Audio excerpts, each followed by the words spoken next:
I had to do this, make a really short video, and I just want to point back to because a lot of people just don't watch lengthy videos that a lot of mine are. Just watch all of that last video, Revelation and Daniel. God gave me a couple amazing revelations, and I rewatched it, and I even amazed myself that I said things that I didn't even understand what I was saying. It's hard to explain. Like when I lined up, when God lined up, was, is, and is to come. And I said that right after the old, new, and fullness of things. I didn't even have that connection. I just spoke it. I honestly, it didn't click in my mind. I watched that and I was amazed that I said that. It's like, wow, I'm learning from myself, through what God has done through me. And then the Jonah thing. And I just wanted to add, something popped up in my mind. He was cast out under the sea, buried in baptism. The flesh went away and was swallowed up in death. And the sea was calmed. Just explain what that means, what that represents in our life spiritually. But he was swallowed by the fish. And I just had to get this thought out. And I just want to point to watch the whole video to those who will watch this whole video because it's super short.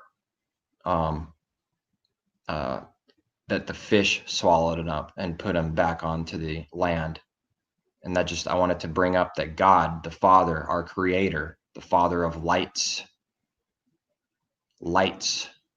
spiritually, the light that was before the sun was created. He was that light in the world. God the Father was that light in the world, and that light came through the man that was born in the flesh, according to the flesh. Didn't come from divinity or anything like that. Truly came from humanity. And that's acknowledging Christ that came according to the flesh. This is not blasphemy. It's blasphemy to say anything else. God has shown me that over and over with total authority and confidence. Christ did not come from divinity, literally falling from heaven. Those are spiritual words. Came according to the flesh through God's own creation, the first new man, God's creation. Christ is his creation. And all of man is, and everything else. But the fish, he was resisting his will. And it was a hard time for Jonah. And this is a story for us too. We're going to struggle a little bit and squirm. But ultimately, God is doing this all for your good, to learn something, to obey him. And when you're in obedience, good things happen. You see things that happen, even miraculous things, when you're obedient. And you learn things when you're obedient. And more understanding comes when you're obedient. So much incentive to do good. Just unimaginable, just unlimited incentive. So the fish swallowed him and put him back on the shore safely.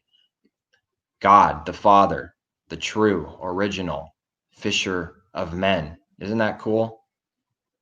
The fish caught him. He's a fisher of men. God did this. He was working in the fish. Isn't that great? Working in the giant fish, whale, whatever it was. And I believe that Jonah died because he was a true type of Christ. And God resurrected him when he spit him back on the island. It's my personal belief, because otherwise, how could he be a perfect type? He was dead 3 days and you can't breathe underwater. I'm not saying God can't make you breathe underwater and do some kind of miracle. I'm not saying that. But I don't believe that's what happened. He went to Sheol. That's the Hades, the underworld. Underworld, the unseen, the grave where you do nothing. There's no talk, no knowledge. Where you go, there's nothing, no praising God, nothing. The dead know not anything, and the spirit goes back to God. Receive my spirit, Christ said. Stephen said, receive my spirit. All lines up. Spirit goes back to God, but we're dead. We're not like floating around in heaven and hell like Christianity teaches. It's unbelievable. So God is a fisher of men, and God giving all things to the man, the Son of Man, Christ, to be head over his church. He can speak as the Father speaks, his very own words. Can't people see that? He can speak as the Father speaks. He's the good shepherd, but God was the shepherd, and we have that in the Old Testament. God was the shepherd of his people, Israel, but specifically his chosen. The Father, the creator, God himself. But he gave all that authority to the man Christ so we can relate to him. He's the man, the first new creation, firstborn from the dead that we can truly relate to. And he didn't overcome because that he was divinity and had some kind of crazy, insane, unlimited advantage from what we have, you know? But God worked in him in such a way, powerfully in the spirit, that he didn't even sin to be that perfect lamb sacrifice. So God is a fisher of men. God did that. And then Christ also is a fisher of men, you know? So people are confused because Christ is the first and last and God is the first and last. He can speak the very words of God because he has all the authority of God given to him. It's that simple. And even we can speak in such ways. Not exactly the same with all authority, but once we're Christ, with the spiritual mind of Christ and renewed, we're going to say things, God's very own words. He's my Father. He's your Father if you're doing his will. And you don't think it to yourself to be equal with God, just like Christ didn't. Just because you're a son of God, just the same way Christ is, and that he's your Father, you're speaking the same way in which the Pharisees back then would say blasphemy. You're saying you're God. In no way did he count it equal to be equal with God. That's not, he wouldn't even imagine that. God gave him everything. No one gave God anything. So watch the whole video.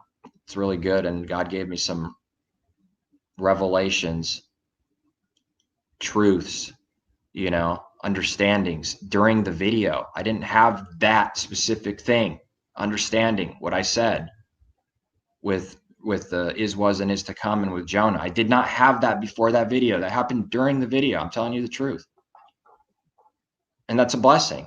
It gives me more faith, you know, and it keeps growing like that. The kingdom keeps growing. And I want you to grow too.